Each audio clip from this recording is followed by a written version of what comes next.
Yes, the Kardashian wedding went off, and it went on and off, actually.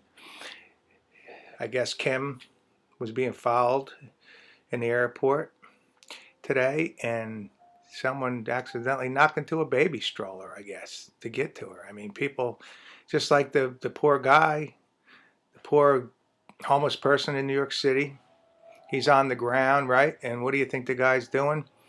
Laying down, and some one of these activists, these pretentious activists, go ahead and they just step right on him, and they stepped on his throat and killed him, I guess, to get to someone that was wearing a fur product on their body. So I think the whole world is getting tossed out of bounds right now. I mean, with this pretentious jargon that's been going on everyday life, you know. I live in a little town upstate New York, and that's even kind of pretentious as well anymore. I mean, I don't know.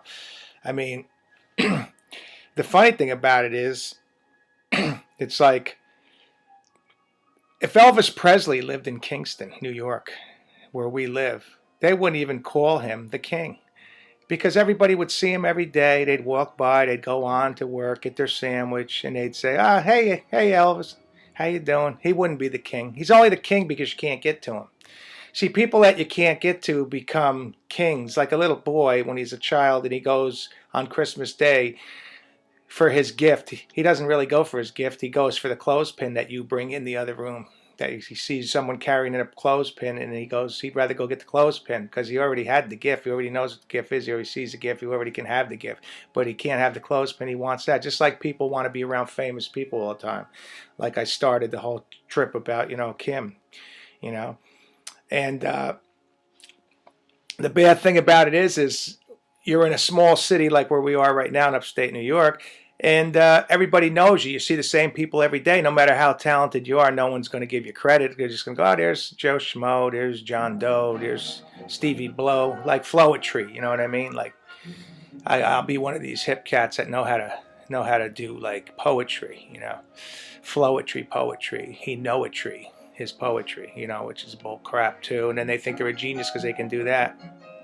I just might go through a couple of different subjects here. I might jump all over the place. I'm known to do such a thing in my videos. But if you see people I'm just trying to get to that point, they don't mean a fucking thing to you. You really have to change your zip code or go out of your own hometown to be appreciated, because you won't be appreciated by people that can get to you. See, now, if you stay in the house every day and every night, and you don't leave the house, and you don't go in any of these establishments, you don't go around the pretentious few that are out there wanting you to be something that they wish you are. So if you don't go around these people, you're better off. They'll think you're something special. So stay hidden if you can. If people couldn't get to my hair shop, couldn't get to me to get their hair cut, they think I was a great hairdresser. They think I was great. But because they can get to me, they know me, they say hello, they talk to me. I'm no bullshit. That's bullshit. It says, hey, he's just Mark. He's okay. He's nothing special. Nothing. He isn't anything special. We know him. That's just Mark. No matter how good you are, what you do, musicians around here, or anybody else in a small town that people just know, hey, I guess, then if you ever do get anything, then they're going to be jealous anyway. They're not going to like that anyway. They're going to really hate that as well. So, always remember, though, Elvis would not be called the king if he lived in a small town like Kingston, New York. He would just be, hi, Elvis, good morning, how are you? And they'd break his balls, too. They'd find a way, you have pretentious in the arts. You have pretentious today in hair. In fashion shows. I think Studio 54 restaurants, everything. I think Studio 54 gave everybody a license to be able to have an attitude, whether or not to let you in a club, let you in a door, whether or not you can come in here or eat, whether or not you're hip enough to get your hair cut. I've been in hair salons where I thought I was actually I remember going into one hair salon in New York, Upper East, Upper West Side or something. I thought I had to go up to the receptionist and say, geez, what is this? Did somebody pass away? I thought I was in a funeral. They were so serious. There wasn't a smile in the place. It was so pretentious. It was so fake. I like to have fun in my shop. I like to be able to open up I like to be able to have a good time with people, laugh. I don't want to be standing like I'm doing you a favor, like I invented the hair follicles and the hair that's growing out of your head. I mean, I'll be there to create a haircut for you, but that's all. That's really what I'm there for. I'm not there to like reinvent the wheel or to act pretentious like something so great. You know, it's a wonderful thing if you're artistic and you're creative. Like the days of the artist, it's certainly not the old Renaissance days, when you had Michelangelo and you had all these greats, coming up like Picasso. I mean, even like Jackson Pollock. I mean, Andy Warhol kind of finished it out, and then nobody else has gotten really the recognition in the mainstream that had that much of a following anymore as an artist. Hairdressers, you had Vidal Sassoon, you had Paul Mitchell, you had a few, and a lot of unknowns. I'll mention a guy named Robert Lebetta that probably was a complete artist. He was kind of a Renaissance genius. I think he style directed for a while for Sebastian International, but I worked with him in New York once.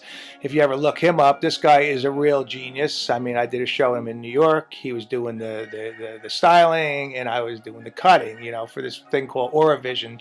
It was called, we did the first color way before Manic Panic. It was called Crazy Color for Renato Brunis. My heart goes out to him. I don't know where he is. I haven't spoke to him in a while, but and Paul Mitchell as well. These guys were geniuses. The guy you see with the beard, that isn't Paul Mitchell. You'll get a lot of information from me tonight. The guy that you see with the beard is John Paul DeJoria. Him and Paul Mitchell, they were buddies. They put $500 together when Paul was doing hair. And now look what happened. Paul died of pancreatic cancer. I lost my two heroes actually that year. 1989 was Chet Baker. And I also lost my other hero, which was Paul Mitchell, who I got to meet and know. And I met even Chet Baker. I met these cats. But we don't get this kind of an art today anymore. We really don't. We don't have this anymore.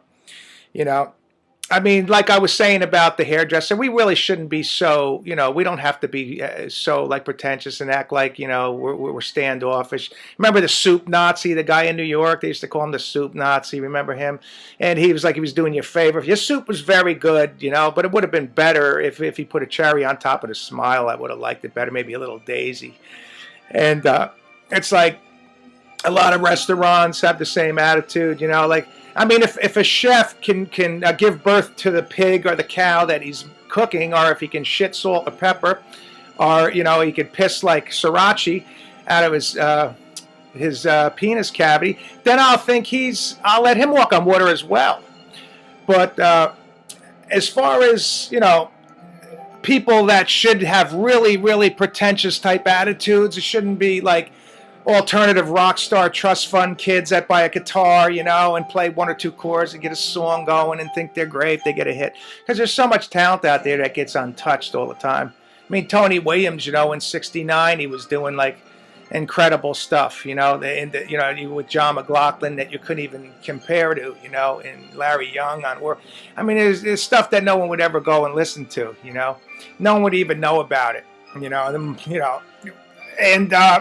and today we have these kids, and people that are acting very pretentious in all these little genres. I don't even like the word genre. I think that's a pretentious word. I say like in all these little scenarios of different aspects of life, which we try to have as entertainment.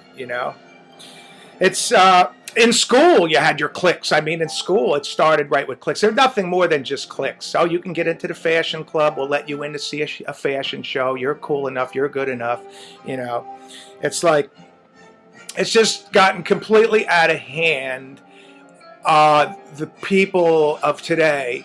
Tonight I went to the Cracker Barrel for dinner because it was very down to earth, and I enjoyed seeing nice regular people with their JCPenney clothes and their little families, and I kind of like it. It's kind of endearing, and it was kind of heartwarming to me tonight with my girlfriend. We went there tonight, and I enjoyed it. I enjoyed my little dinner, and I didn't have to put on any airs, any facades, any pretense. I wonder if pretense always existed. I mean, I wish someone would comment on my video and tell me if it ever did or always did.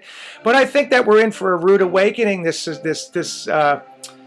I won't pinpoint anybody or but all the people in the arts, I'm a hairdresser. We're worse than all music. And I'm a musician too. I play little drums. We're worse than anybody. I don't mean to put down restaurants or I'm not here to put down a restaurant or something. I'm just here that we all should kind of come down a little level. And I'm one, if anybody should talk, because I've been there myself, where I thought that I piss and shit gold too at one time.